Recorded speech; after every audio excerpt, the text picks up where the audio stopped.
There is a stunning new claim in an upcoming book that former Trump advisor, strategist, and really insider Steve Bannon believed that Donald Trump was already suffering from the early stages of dementia.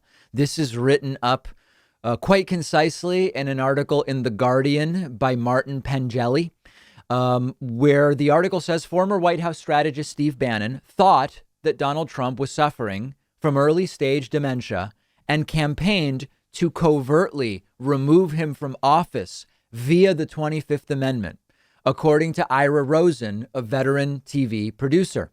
Ira Rosen is the author of a new book about his work at CBS called Ticking Clock: Behind the Scenes at 60 Minutes.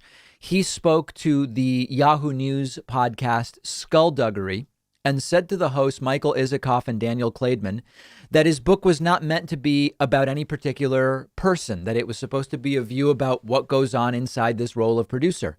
And when the topic of Steven Bannon came up, Ira Rosen said, Steve is a big talker, a big gossiper, and he became a source for many media people in Washington.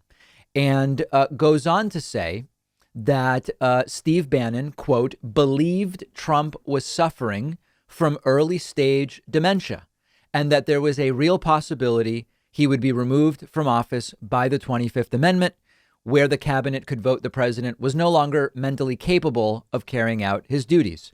He also wrote that one text message from Bannon said, "You need to do the 25th Amendment piece. By the way, brother, I never steer you wrong." The idea being to get a piece aired on CBS about the idea, this is quite early in the game, of using the 25th Amendment to remove Donald Trump. This is I mean, listen, there was speculation about Trump's cognitive faculties for quite some time. And to hear that someone so close to Trump, at least for a period of his presidency, particularly the earlier part of his presidency, where the concerns were not as great about Trump's cognitive state, it is stunning and it is incredible. Now, there's a very cynical analysis here.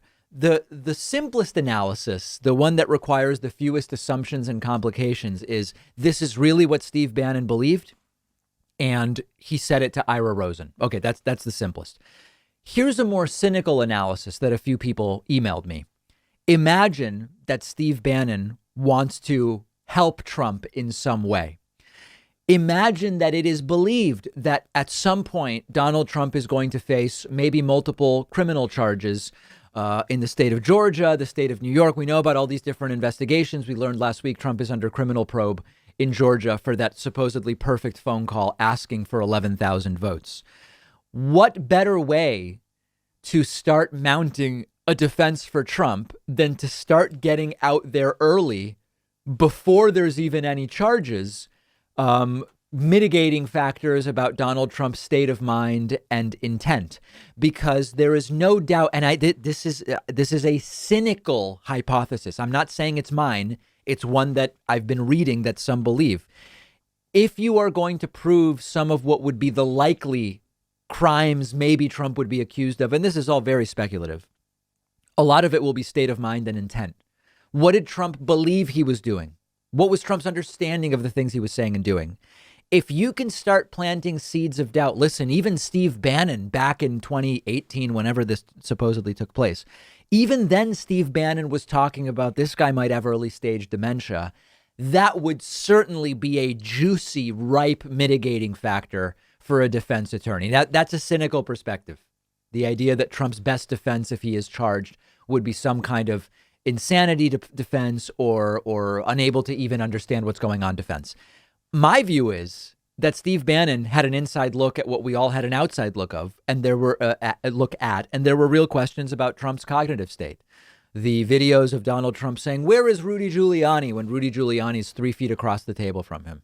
Trump coming off of the plane and wandering off looking for his car when his car was right there, and a Secret Service agent taking him by the arm and bringing him back to his car. Trump talking about the oranges of the investigation. Oh, there's dozens of these examples. Maybe Steve Bannon just had an inside look at more of that exact same stuff. And we have other reports from inside the White House that sometimes when Trump would say, I never said that, it wasn't that Trump was lying. It's that Trump's memory was gone. That's another claim that was made by people close to Trump. We don't know. We don't know. But there are both cynical as well as just very literal interpretations and understandings of what it is that we are seeing alleged by Steve Bannon here. Maybe we will learn more about it in the time to come.